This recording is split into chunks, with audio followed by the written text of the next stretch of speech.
you want to help save the environment and your wallet at the same time? We recommend tote bags. Ideal for your weekly shop, and they'll stop you from having to buy those expensive plastic bags from the supermarket.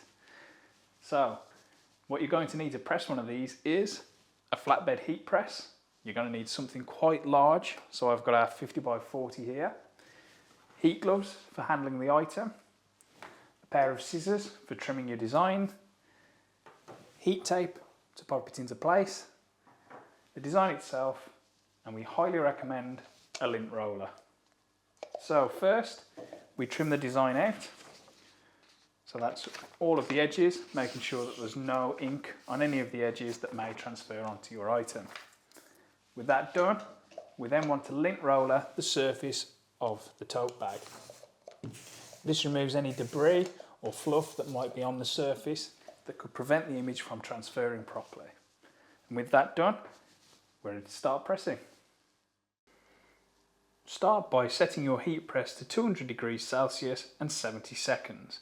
We do have other tote bags available in our range, so always check the temperature and times with your supplier. Pop your heat gloves on, as we don't want to burn our hands when using the heat press, and we recommend pre-pressing the tote bag to remove any creases from the surface.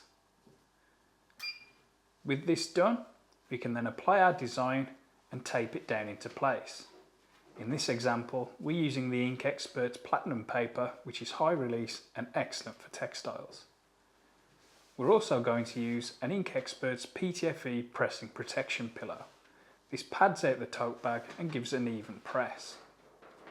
Lay your PTFE protection sheet over the top and then close the clamp.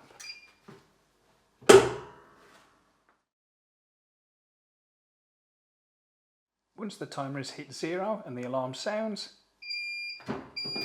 remove the top press, take off your PTFE protection sheet, and then remove the design in one swift movement.